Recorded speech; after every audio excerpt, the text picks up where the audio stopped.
Most people are just used to chatting with AI with text-based prompts, and that's pretty much all people have used in the past 2 to 3 years. However, there's so much more that you can actually do with AI. For example, Google AI Studio lets you talk to AI real time, just like how you talk to any other people. With AI Studio, we have a bunch of other really cool use cases that I'll be showing you today. So let's jump in. So this is Google's own product, which is called Google AI Studio. It's very much like a playground that OpenAI or Tulu or some of the other ones we have looked at in my recent videos. So basically, if you search up Google AI Studio on Google and then click on this link, obviously the links will also be provided in the description. You'll be brought over to this page. Now, if you already have a Google account and you're logged into your web browser with that account, you'll be automatically logged in. If you're not, or you don't have a Google account, then you're going to have to create one. So what we have here is Google's Playground, which they call AI Studio.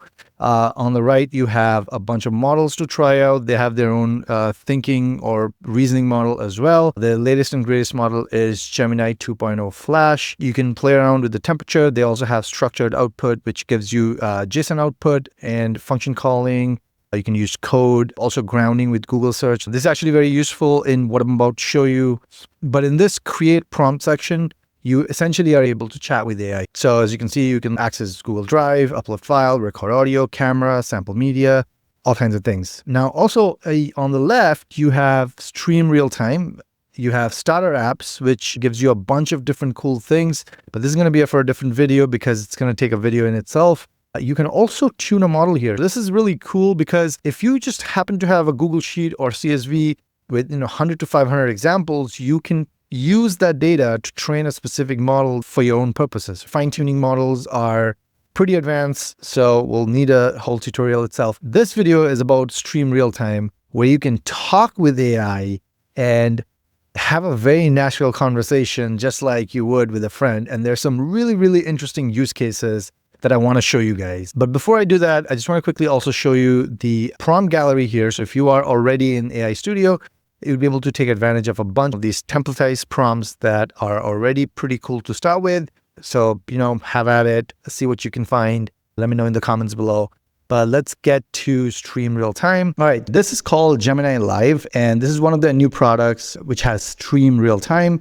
And what that means is you can just chat with it and it's going to happen real time. So essentially it has 4 ways of interacting. So you have obviously the good old chat. You also have a way of just speaking to it. You can do a full webcam chat where you can show things and ask questions about. You can also share your screen, which we have some really fun use cases for that we'll be showing you in a minute. So I just want to show you this, just to get started. So let's try this out. Hey, how are you doing? I'm doing well. Thanks for asking. How are you doing today? Pretty good. Thank you for asking. Can you tell me about your features? Sure. I can tell you about my features. I am a large language model, which means I can communicate and generate human-like text in response to a wide range of prompts and questions. So that's about it. I just wanted to show you that here, as you can see, the stream is live and it's counting down to 10 minutes. So if I click here, it'll disconnect the chat. And just keep that in mind that with any of these kind of free products, you're going to have a limit. So that limit is 10 minutes. So now to go back to that screen with the 3 options, we'll just hit this button, which says clear the chat to start a new stream. And if you click this, you'll be brought back to the screen. All right. So next we're going to be moving on to the webcam chat. What do you see? I see a person looking at the camera. They have a dark beard and are wearing a black t-shirt. Behind them, there are 2 pieces of framed art hanging on the wall. There's also a floor lamp to the left of the person. Awesome. Can you tell me what am I holding up? You are holding a small bottle of hot sauce. The label says Kenya Fiery Diablo and made in Kenya. Can you suggest a few recipes that I can make with it? Sure, I can suggest some recipes. Based on the Fiery Diablo hot sauce, you could try making spicy chicken wings, a flavorful marinade for grilled meats, or add some to a homemade chili. Would you like me to go into more detail on any of those? Yeah, can you tell me how to make that homemade chili? Okay, let's talk about making homemade chili. To start, you'll need some ground meat, typically beef, but you can use other ground meats or even a mix. Would you like me to continue with the other ingredients or discuss the type of meat first? No, that'll be it. Thank you. So as you can see that I showed it a hot sauce that I had and it read off everything on it, right? And pretty much figured out what I can make with it. Obviously, I can continue the conversation and it will literally build out a recipe for me. And I feel like this is a really interesting thing because think about it. You can show it groceries that you may have gotten recently, or like show it the content inside your refrigerator, and it can tell you what you can make with the ingredients you have. So the possibilities are endless. Definitely go try these and let me know in the comments what you try. Now, there's another thing that I wanted to show you is if you turn this on, this lets Gemini now access Google search, right? So I'll show you an example of that. Can you tell me what am I holding in my hand and what will be the price for this? Certainly. You're holding a DJI wireless microphone transmitter in your hand. According to the DJI website, the current retail price for one of these transmitters is $99. Sure, here are a couple of links. The first one is to the DJI store, where you can see information on the wireless microphone transmitter //store.com/product/G-wireless-microphone-transmitter closing square bracket opening https:// Okay, I will stop that. But anyway, I wanted to show you that it actually went ahead and ran a code for finding that product and gave me some links here as well that you can click and then go and visit that website, right? So this is how you can actually use the Google search. So when you have that turned on, it's going to go ahead and look for these kind of things. All right, so before we jump into the screen share, I just wanted to do one more. Can you tell me what breed of dog I'm holding? The dog appears to be a cockapoo, which is a mix between a poodle and a cocker spaniel. So there you go. I just wanted to show you that because it can also recognize different kinds of dog breeds, which I think is very cool. Now, the thing is, my dog is actually a cavapoo, but it's a cockapoo, which is very similar looking to a cavapoo. But I just wanted to show you that this is also possible. All right, so now we'll be looking at how to share your screen, which is something that I find very useful in my personal opinion. So let's look at how this works. So I'm going to go ahead and choose the window that I want to share. Okay, what am I looking at right now? You are currently viewing a Britannica article about Mayan hieroglyphic writing. It looks like the article covers the history of Mayan writing, the different types of symbols used, and how it was deciphered. Is there anything in particular that you want to know about the article? Could you tell me what this picture indicates? Certainly, the picture you are showing is a page from the Madrid Codex, which is a Mayan sacred book. Specifically, it is a page from the Trochortesianus section, and it is showing Mayan hieroglyphic writing with illustration. The text is comprised of glyphs that contain both pictographic and phonetic elements. Do you have other questions? So could you tell me like the diagrams that I see, like what do they look like? Certainly, the diagrams that you see are Mayan glyphs, which are essentially pictorial symbols that were used in the Mayan writing system. Many of the symbols look like the things they represent, such as people, animals, or objects. The diagrams in the image you sent are more complex, including images of figures that seem to be important people, and also include many rectangular shapes. Would you like to explore a particular diagram in the image? No, that'll be all. Thank you. So that was really, really cool. Hopefully you see the value in something like this, where you can look at something and if you're not understanding it, you can just ask it all these questions and have this natural conversation where you get to learn about that as well. And you don't have to like step out of your train of thought and then like do a whole typing session where you ask it these questions where it's not natural and it doesn't come into your regular flow. So let's look at another one. Okay, so what am I looking at right now? You're currently looking at a Spanish poem called Romance Sonambulo by Federico Garcia Lorca. It also includes an English translation below the Spanish version. Okay, so could you read this in Spanish, maybe like 5 lines at once, and then give me the English translation as well? Sure, I can do that for you. Here are the first 5 lines of the poem in Spanish, followed by the English translation. Verde que te quiero verde, verde viento, verdes ramas, el barco sobre la mar y el caballo en la montaña, con la sombra en la cintura. Green, how much I want you green. Green wind, green branches, the boat out on the sea, and the horse on the mountain with the shadow at her waist. So a couple things here that I want to point out. First of all, this is the full website, right? And you have the poem here, which is obviously written in Spanish, a language that I don't understand. But then once you go down here, you can see there is an English translation. Now, when I was showing this part through my screen, it also knew that I had this English translation below this. Now, some of you could think, because it says Spanish poems plus translation, it probably it's guessing that it's underneath.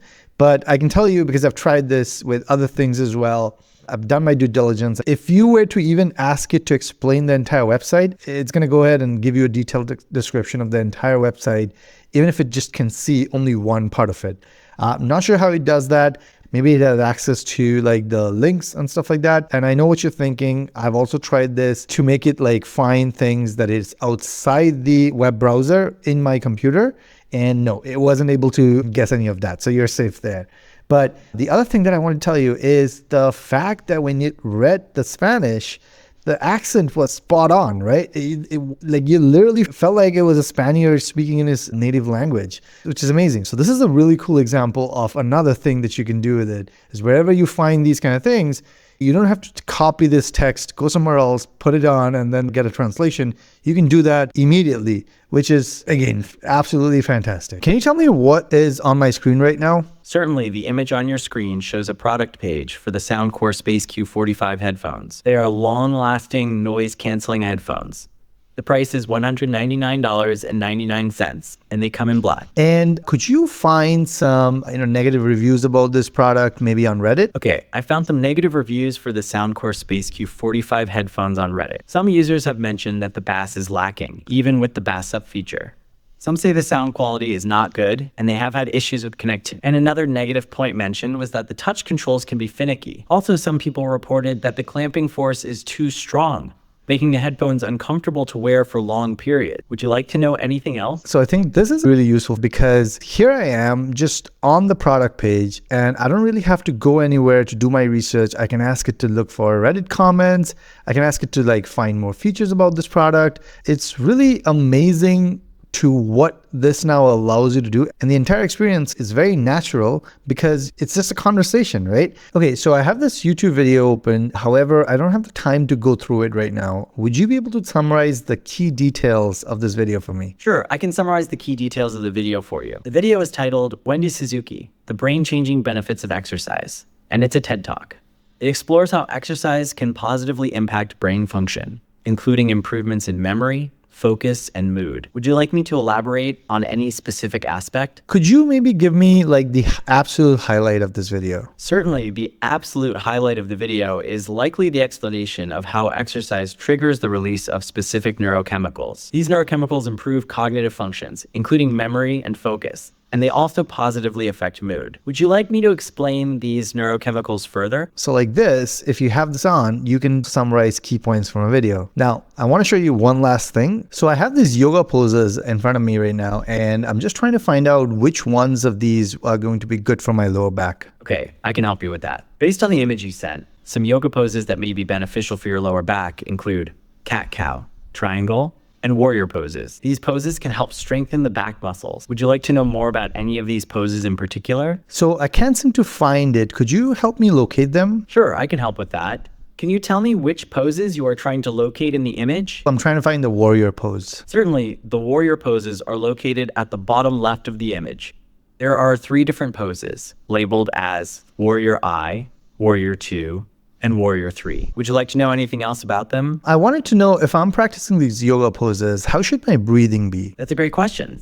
Generally, you should inhale as you lengthen and expand your body, and exhale as you contract or fold. However, each pose may have specific breathing patterns. I specifically pulled up this example to show you a couple things. So first, it has a general overview. If you're looking at these kind of poses, and if you were to ask what is actually good for my lower back, it can find those for you. It can also help you locate those because there's so many different poses.